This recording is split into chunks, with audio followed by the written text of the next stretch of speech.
Hey everybody, welcome to my YouTube channel, Mud Girl of Pottery.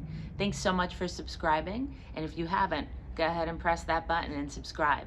So I've done about a lot of basic pots lately, but what I wanted to do is something a little bit more advanced. So today I'm going to show you guys how to try a double-walled pot. Sounds a little difficult because it is. It's probably one of the hardest things that we teach here at Mud Clay Studio. It's basically throwing two cylinders at the same time and then squishing them together, making one of them a little sexy on the outside. So I'm gonna try it. This is the end result, so it worked. And I hope that you try it too when you get a little more advanced. Beginners, feel free to try it out to see what you can aim for when you get a little better at those cylinders. Let's go. Let's get started.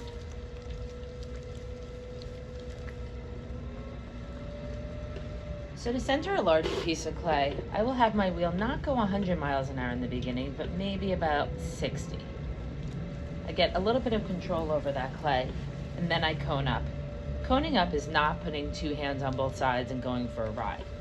It is pushing from your body towards your right hand, and then scooping up to close it up. Now I don't care if this cone is centered or not. I'm just concerned that I'm able to handle small pieces of clay as I go down. And as I start to go down, I'm pushing down to cone down and in with my left hand to keep it in the center. I'm not pushing all the way across. If I push all the way across, you get sort of this divot. So my pinky knuckle is in the center.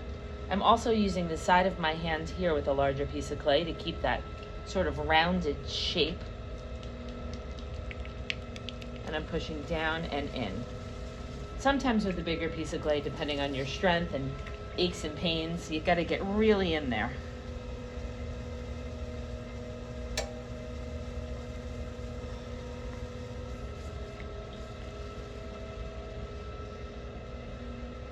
Now you've seen in the past that with a smaller piece of clay, I'll allow this sort of volcano to close up. With a larger piece of clay, I peel back the sides of that volcano to expose the bottom of that volcano so that I can wet it, and then I combine that into the pot. This hole's a little too big for me to let it just close up the way I do with a smaller piece of clay.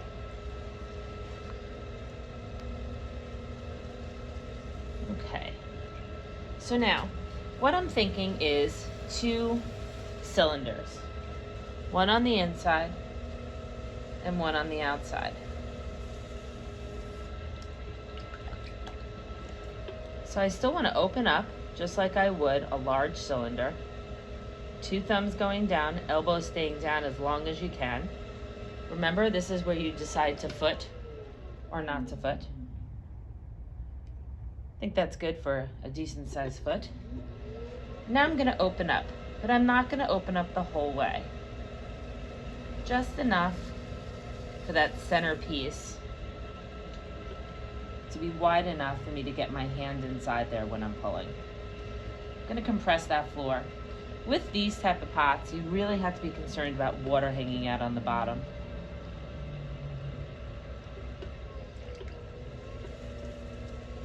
Okay, so I'm going to put my pinky in there a little bit underneath here to create sort of a divot, so that I'm not wasting that clay when I start to pull the wall.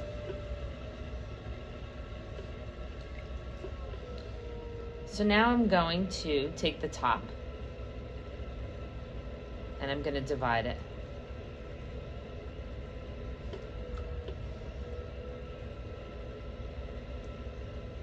How much to divide really depends on how tall you want your pot and how wide you want your outside to bulge out.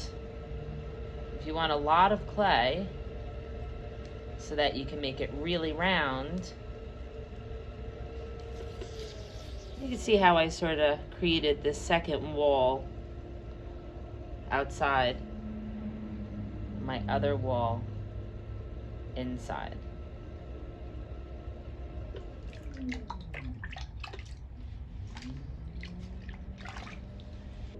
So there you can see I've divided the clay in half. I've left this a little thicker so that this can be taller, and I've opened this up just enough for me to get my hand inside of there. Remember, we want to get the water out of the inside. The more that it pools, the more likely it is to crack. So now that I've got it open up, again, I want to get the water out of there. I want to slow my wheel down just a little bit. Now there's not really enough room in there for me to get my sponge in there. So I'm going to go with my hands straight up and down, and I'm going to pull a cylinder. I know I always tell everybody to leave their elbows down on their body, but unfortunately, if I leave my elbows down on my body, I'm likely to pull this open with the side of my hand. We always need to be super aware of where all of our digits and limbs are. And now I'm going to go ahead and thin out my top part, my outside. A bit of an air bubble in there.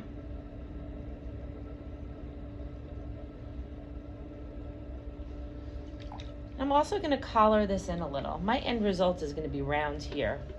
So with 6 points, thumbs touching, knuckle joint, fingertip, and thumbs are all going to be on the same plane.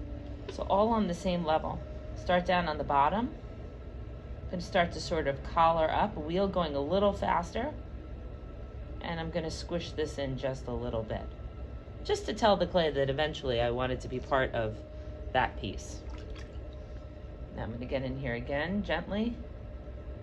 Start to pull that center wall, basically just making a cylinder in the middle. Keeping my arms as close to my body as I can. Compress that lip, always compress that lip. Normally I would tell you to not sponge the floor as many times as I am, but unfortunately I do want to make sure that no water sits inside there as I'm working. Okay. As you can see, I now have 2 walls. The inside pot is taller than the outside pot. And I think they're both pretty symmetrical. Maybe this wall is a little thicker in one spot. That's a matter of just pinching and pin tooling off. Now that I've gotten my walls separated, I want to make my outside a little thinner. When I cut the outside, you're going to see the thickness of the wall. So it'd be much more desirable for it to be a little thinner than thick and clunky. Go in here, make sure your whole hand is wet. Remember, the water is going to keep everything smooth. I'm going to start to sort of bulge this out just a little bit. That's going to help to thin it out as well. Pull this up just a little bit. Now I wouldn't be concerned that they're getting close in height, because when I fold this over, it's going to get shorter on the outside. And that's what we're going to do now. So we're going to go down on the bottom, speed up our wheel just a little bit. We want to ease that lip of that pot back into the cylinder. A little full hand action here. Normally I'm a fan of doing 6 points to get it to go in, so it's not as aggressive. Lifting that up just a little bit, that's what those knuckles are good for. And now I'm slowly going to meet that up with my second cylinder in the middle. So now I have them super close together. Now it's time for me to seal them up. The clay is wet enough where I don't need to slip and score.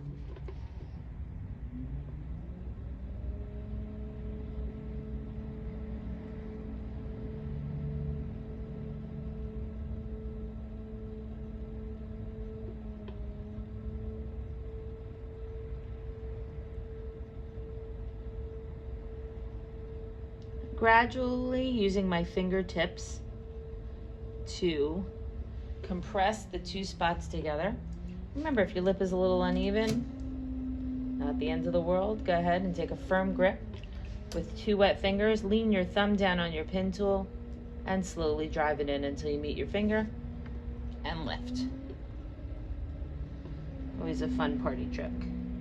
All right, so now I just want to kind of fix my outside a little, because if I am going to carve it, having those finger lines in there, though attractive in some full pots, when I go to carve out holes in this, that's going to be a little distracting.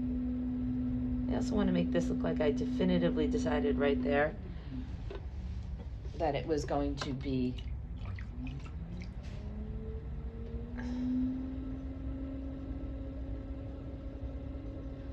just going to go back in. Again, I'm going to get the water out of the inside of my pot. Now, good old wood tool. I know that when I made the pot, it was a little rounder, so I've got some excess here that I can get off without interfering with that second wall.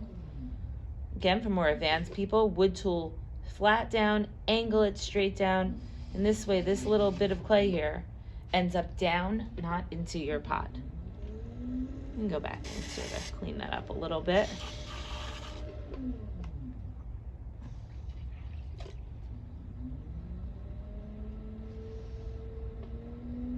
Just gonna clean up and maybe give it a little bit more of a definitive lip. Putting a little pressure on my inside hand, a little more on my outside hand, lowering it. Almost looks like I'm doing it on purpose now, not that I just threw a cylinder and cut off part of it. You can see that the inside is really narrow and the outside is much wider. So right now, nobody knows that it's got the secret of a double wall. Hey everybody, I'm so glad that worked out. If it didn't, that would be really embarrassing. So here's my double walled pot, and what we're gonna be doing next is waiting for it to become leather hard. Then we're gonna take some sort of sharp tool, like an X-Acto knife or a carving tool made specifically for cutting out pieces of leather hard clay. We're gonna come up with something decorative for the outside. What that's gonna do is expose the inside cylinder.